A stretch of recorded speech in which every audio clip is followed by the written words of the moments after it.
Hello everyone, welcome to social science classes. इस video में student हम डिस्कस करेंगे class 7th history the Mughal emperor. और प्रीवियस वीडियो में स्टूडेंट हम डिस्कस कर चुके हैं Mughal emperors major campaigns and events. इस वीडियो में स्टूडेंट हम डिस्कस करेंगे मुग़ल ट्रेडिशन ऑफ सक्सेशन। जैसे कि आपको पता है मुग़ल एम्पायर चैप्टर 4 हिस्ट्री का क्लास 7 का जो कि हम इसमें पढ़ रहे हैं बहुत इंपॉर्टेंट है, क्योंकि ये पूरा मुग़ल एम्पायर के जो एम्परर्स हैं उनके बारे में है। तो आप देखेंगे कि उनका क्या ट्रेडिशन था ऑफ सक्सेशन का। अगर किसी को सिंहासन पे बिठाना है या अपना प्रॉपर्टी उसको देनी है तो किस तरीके से दी जाती थी। जैसे कि आपने रामायण में देखा होगा एल्डर सन को, तो उस तरीके से, या फिर division of inheritance amongst all the son, कि भाई ये प्रॉपर्टी है, ये फादर की प्रॉपर्टी है और ये सन में क्या हो जाएगी, डिवाइड हो जाएगी। तो there are two types of tradition of succession. तो हम देखेंगे मुगल्स ने कौन सा जो है वो अपनाया और किस तरीके से उन्होंने उस चीज़ के ऊपर चल के वर्क करा। तो अगर हम देखें, Mughal did not believe in the rule of primogeniture, यानी उनको प्राइमोजेनेचर पे बिल्कुल विश्वास नहीं था। प्राइमोजेनेचर मीन्स होता है एल्डर सन जो होता है, फादर का जो पूरा प्रॉपर्टी होती है, जो उसका पूरा एक एम्पायर होता है, स्टेट है, इनहेरिटेड जो कि उसको मिला है, तो अब वो क्या है अपने बड़े बेटे को उसको देगा। जैसे कि आपने रामायण में देखा, राम जो हैं वो एल्डेस्ट सन होते हैं, तो वो अपने फादर के एस्टेट्स को संभालते हैं। Instead they follow the Mughal. इसके अगर देखें, इसकी बजाय मुगल्स ने and Timurid custom of the, इन्होंने प्राइमोजेनेचर की जगह कॉपर सिनेरी इनहेरिटेंस को फॉलो करा, जिसका मतलब है डिवीज़न ऑफ द, या फिर division of the inheritance amongst all the son. यानी इसको हम कह सकते हैं कि जो भी फादर की प्रॉपर्टी होती है वो सन जो उनके बेटे होते हैं उनमें बढ़ जाते हैं equally. Follow the highlighted passage in table 1 के अंदर जो यहाँ पे बोला हुआ है कि हाईलाइट किया हुआ है, and note that evidence from rebellions by Mughal princes. और किस तरीके से जो मुगल जो प्रिंसेस हैं वो क्या है इसमें शो किया हुआ है। उस एविडेंस से पता चलता है कि रेबिलियंस जो हैं और उनके जो मुगल द्वारा जो उनके प्रिंसेस हैं यानी राजकुमार रहे हैं। Which do you think is a fairer division of inheritance, primogeniture और कॉर्पोरेशनरी। ये क्या सही है जिस तरीके से ये प्रॉपर्टी का डिवाइडेड होता है, या फिर क्योंकि रेबिलियंस तो मिले मुग़ल एम्परर्स के अंदर भी प्रिंसेस में, क्योंकि जब हमने देखा कॉपर सिनेरी उन्होंने एक्सेप्ट करा कि भाई हम तो इस तरीके से इक्वली डिवाइड कर देंगे, कोई प्रॉब्लम नहीं आएगी। प्रॉब्लम तो प्राइमोजेनेचर में भी था, जब राम एल्डर सन होते हैं दशरथ के और वो सिंहासन पे बैठते हैं। प्रॉब्लम तो हमने इसमें भी देखा कि जो राजकुमार होते हैं वो ही अपने फादर के अगेंस्ट में क्या कर रहे हैं, रिबेल कर रहे हैं, विद्रोह कर रहे हैं। चाहे वो अकबर के टाइम पे भी हमने देखा उनके बेटे ने करा, जहांगीर के बेटे ने करा, शाहजहां के बेटे ने करा, औरंगजेब के बेटे ने करा। तो ये एक अपने आप में एविडेंस से पता चला कि टेबल 1 जो हम रीड कर रहे थे उनके एविडेंस से पता चल रहा है। तो क्या ये फेयर है? तो इस अबाउट ऑफ हम डिटेल देखेंगे और पढ़ेंगे कि कितना फेयर है और कितना नहीं है। टेबल 1 वंस अगेन एक बार उसको देखो, and you will notice that the Mughal ruler campaign constantly against the rulers who refuse to accept their authority. आप उसको देखेंगे तो आपको पता चलेगा मिलिट्री कंपेन्स जो मुगल एम्परर थे उन्होंने चलाया अगेंस्ट टू द रूलर्स, जो कि मना कर रहे थे कि हम आपके अथॉरिटी को एक्सेप्ट नहीं करेंगे। But as the Mughals become a powerful many other rulers also join them voluntarily. But कुछ ऐसे रूलर भी थे जो उन्होंने अपनी पावर खुद ही अपनी इच्छा से डाइल्यूट कर दी कि ठीक है हम आपके अथॉरिटी को एक्सेप्ट करते हैं। उसी में से राजपूत गुड एग्जाम्पल है इसका। Many of them married their daughters into Mughal families. उनमें से बहुत सारे लोगों ने, राजपूत ने अपनी बेटी की शादी मुगल एम्परर के साथ करी, and receive a high position, ताकि उनको एक अच्छी पोजीशन मिल जाए, पावर मिल जाए, वॉर ना करनी पड़े। इसके लिए। But many resisted as well, लेकिन कुछ ने इसका विद्रोह भी करा कि नहीं, हम चाहे कुछ भी हो जाए अपनी पावर अथॉरिटी जो मुग़ल की है अपनी पावर डाइल्यूट नहीं करेंगे, और एम्परर्स जो हैं मुग़ल का उनका हम अथॉरिटी एक्सेप्ट नहीं करेंगे। लाइक एग्जांपल सिसोदिया राजपूत हैं मेवाड़ के, उन्होंने रिफ्यूज़ कर दिया लॉन्ग टाइम तक कि हम मुग़ल अथॉरिटी एक्सेप्ट नहीं करेंगे। Once defeated however they were honourably treated by the Mughals.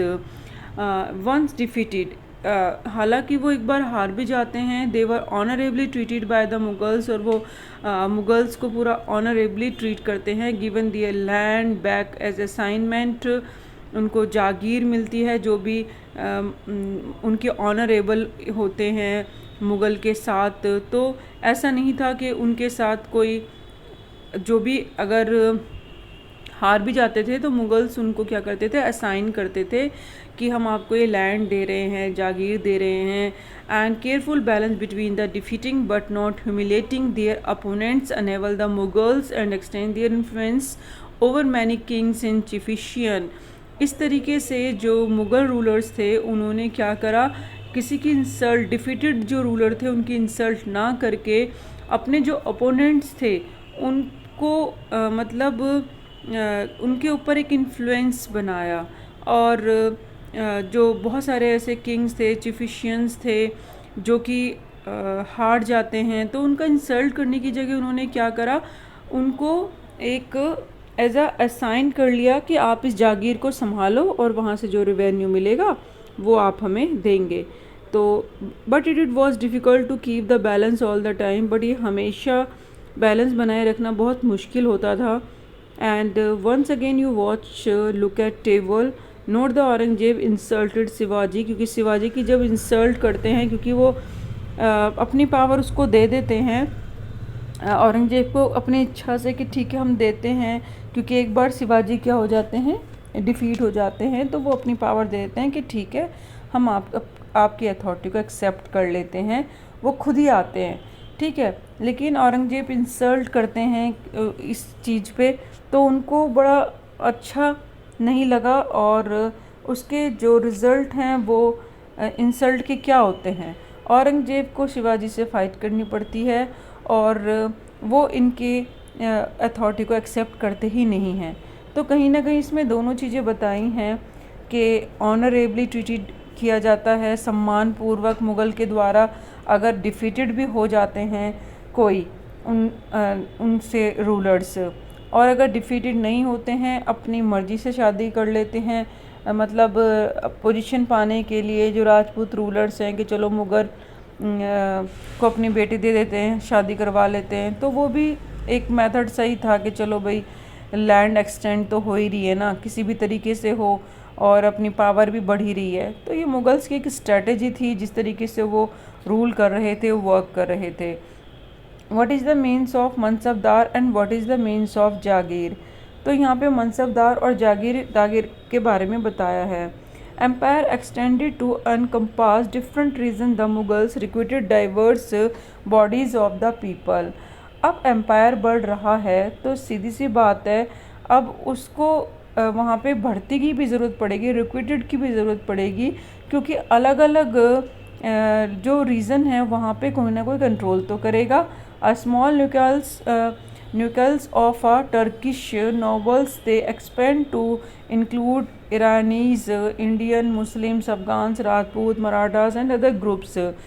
अब जो अगर हम बात करें स्टार्टिंग में तो टर्किश नोबल भी थे, लेकिन जैसे एक्सपेंड करा, स्टार्टिंग में तो टर्किश ही थे जो कि नोबल्स थे, यानी रिलेटेड टू राजा या किंग नोबल्स होते हैं, ठीक है। तो टर्किश ही थे स्टार्टिंग में, और क्योंकि स्टार्टिंग में तो स्मॉल ही एरिया था, लेकिन बाद में जैसे एक्सपेंड हुआ एरिया, एम्पायर बढ़ता गया, तो हर जगह से एज अ सर्विस देने के लिए ग्रुप्स जो हैं वो क्या होते हैं, अपॉइंट किए जाते हैं किसके लिए, मुग़ल एम्पायर के लिए। Those who join Mughal services were enrol as mansabdar. और जिस तरीके ने जिन लोगों ने अपने आप को एनरोल कराया सर्विस देने के लिए मुग़ल्स को, उनको मनसबदार्स कहा गया। अब मनसबदार टर्म का मतलब ही क्या है, दैट मीन्स इंडिविजुअल और पर्सन होल्ड अ मनसब, यानी उसको मनसब कहा जाता है एक पर्सन को, जिसका मतलब है पोजीशन और रैंक। उस बंदे को एक पोजीशन और रैंक दी जाती है।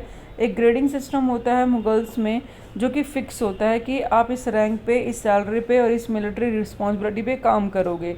तो ये सब एक सिस्टम है मनसबदार के लिए। अब रैंक और सैलरी डिटरमाइन करती है न्यूमेरिकल वैल्यू कितनी है उसकी, दैट मीन्स उसकी जात कितनी है, 5000 है, 10,000 है। तो सैलरी और रैंक उसकी जात यानी न्यूमेरिकल वैल्यू पे डिपेंड करेगी। हायर जात मीन्स वो बहुत प्रेस्टिजियस है, nobles position in court and largest his salary, और जो नोबल्स की पोजीशंस कोर्ट में होती थी उनकी सैलरी ज़्यादा होती थी। तो दैट इज़ द सिंपल कि भाई हाँ, हायर पोजीशन है और हायर पोजीशन है तो सैलरी ज़्यादा है, तो इसका मतलब उनकी वैल्यू भी ज़्यादा है। मनसबदार्स मिलिट्री रिस्पॉन्सिबिलिटी भी निभाते थे। Required him to maintain a special number of sawar, cavalry man यानी घुड़सवार, क्योंकि ये सब ज़रूरत पड़ती रहती थी तो वो मेंटेन करके रखते थे। Mansabdar brought his cavalry man for review, got them registered their horses, branded, they receive money to pay them as salary. अब जब इनको सैलरी मिलती थी कि भाई कैवलरी को जो आपके हॉर्सेस हैं उन पे उनको ब्रांडेड करो, उन पे स्टैंप लगाई जाती थी और ऐसा इनको पे किया जाता था सैलरी। क्यों? क्योंकि जो ये मनसबदार होते थे जब वॉर में ज़रूरत पड़ती थी तो ये कैवलरी मैंस हेल्प करते थे। और ऐसा ना हो कि अलग अलग, जैसे इस एरिया का इस मनसबदार, इस मनसबदार, इस मनसबदार, अगर यहाँ पे इनकी कैवलरी बुलाई जा रही है, ज़रूरत पड़ रही है, तो हो सकता है ये अपने कैवलरी मैंस को यहाँ भेज दें। तो इसीलिए कन्फ्यूज़न क्रिएट ना हो, अलग अलग मनसबदारों के अलग अलग हॉर्सेस को ब्रांडेड कर दिया गया ताकि ये फिक्स रहे कि भाई ये वहाँ का कैवलरी मैन है और ये वहाँ के हैं। मनसबदार रिसीव करते थे salaries as a revenue assignment called jagir. Mansabdar को जागीर मिलती थी और कहा जाता था यहाँ पे आप रेवेन्यू कलेक्ट करेंगे और इसी से आप अपनी सैलरी भी निकालेंगे, और जो आपका पास आप अपनी आर्मी वगैरह रखते हो या घुड़सवार जो भी रखते हैं आप उनको भी मैनेज करोगे। तो ये सब जागीर से होता था, यानी जो एक पूरा एम्पायर है उसके अंदर एक लैंड दे देना, जैसे कि समवट लाइक इक्ताज, जैसे इक्तादार में हमने देखा था। अनलाइक मुक्तीस, ये थोड़ा सा उससे बस ये अलग है। Most mansabdar did not actually reside in and administrator their jagir, उसमें और इसमें यही फ़र्क है कि यहाँ पे जो जागीर पे मनसबदार खुद नहीं रहते, ठीक है। Mansabdar did not actually reside in administrator their jagir, ज़रूरी नहीं है वो खुद उस पर देख रेख करें, अपने सर्वेंट्स रख सकते हैं। तो इक्तादार में और मनसबदार में ये फ़र्क है। And they only had right to revenue of their assignments collect from them for by servant, उनके सर्वेंट के द्वारा भी जो रिवेन्यू है वो कलेक्ट किया जा सकता है। And while the mansabdar themselves serve in some other part of the country, और वो मनसबदार जो है वो अपनी सर्विस कंट्री के किसी पार्ट में भी दे सकते हैं। अकबर का जो शासन था उस टाइम पे जो जागीर थी वो असेस की जाती थी, तो उसका जो रिवेन्यू है बहुत केयरफुली असेस की जाती थी, एंड रफली equal to the salary of the mansabdar. और देखें तो इक्वली, मतलब जितना उनका रिवेन्यू होता था रफली इक्वल टू उनकी सैलरी भी होती थी। बट अगर औरंगजेब का हम शासन देखें तो हमें पता चलता है no longer the case and the actual revenue collected was often less than the granted sum, यानी जितने पास उनका ग्रांटेड सम उनके पास आता था तो कहीं ना कहीं एक्चुअल जो रिवेन्यू है और उसमें बहुत ज़्यादा फ़र्क होता था। तो यहाँ पे बोला है जो उनकी सैलरी होती थी, मीन्स जो मनसबदार है, तो there was also huge increase in the number of mansabdar, यहाँ पे बहुत सारे मनसबदार इंक्रीज़ हो गए थे क्योंकि लैंड बढ़ रहा था। And long wait before the receive a jagir, और बहुत सारे मनसबदारों को जागीर के लिए लंबा वेट करना पड़ता था, हमें जागीर मिलेगी। एंड शॉर्टेज ऑफ जागीर की वजह से जो एज ए रिज़ल्ट ये हुआ, jagirdar try to extract as much revenue possible while they had jagir, क्योंकि उनको लेस रेवेन्यू मिल रहा है, कम रेवेन्यू मिल रहा है ग्रांटेड सम से, तो ऑब्वियसली जो उनकी सैलरी है वो भी क्या हो जाएगी, कम हो जाएगी। तो जागीर ही नहीं मिल रही है, या फिर एज ए रिज़ल्ट हम देखें रेवेन्यू वो भी नहीं मिल पा रहा है जितना मिलना चाहिए, क्योंकि जो पीजेंट्स हैं वो भी सर्वाइव कर रहे हैं। तो बहुत इंक्रीज़ कर दिया करते थे जो जागीरदार होते हैं, वो उस जागीर को जो संभालने वाला होता था, मनसबदार के नीचे जो काम करते थे, तो मोस्टली वो क्या करते थे, अपना नुकसान ना हो या हम अपना ज़्यादा रेवेन्यू पीजेंट्स पे डाल देते थे ताकि ज़्यादा से ज़्यादा हम एक्सट्रैक्ट कर सकें। Aurangzeb enable to control this development in last year of his reign, अपने शासन के टाइम पीरियड्स में लास्ट ईयर तो वो बिल्कुल कंट्रोल ही नहीं कर पाया। Peasantry therefore suffer tremendously, बहुत ज़्यादा जो थे किसान वो इस चीज़ को फेस कर रहे थे। और क्योंकि रेवेन्यू उनके ऊपर ही बढ़ाया जा रहा था, और जो ऊपर में मनसबदार जागीरदार कोई भी हों वो इस चीज़ को उन पे इस चीज़ का कोई फ़र्क नहीं पड़ रहा था। अगर हम नेक्स्ट देखें जब्त एंड जमींदार, इन दोनों में क्या डिफरेंस है, हम इसको नेक्स्ट वीडियो में डिस्कस करेंगे। Thank you so much, keep watching, keep learning.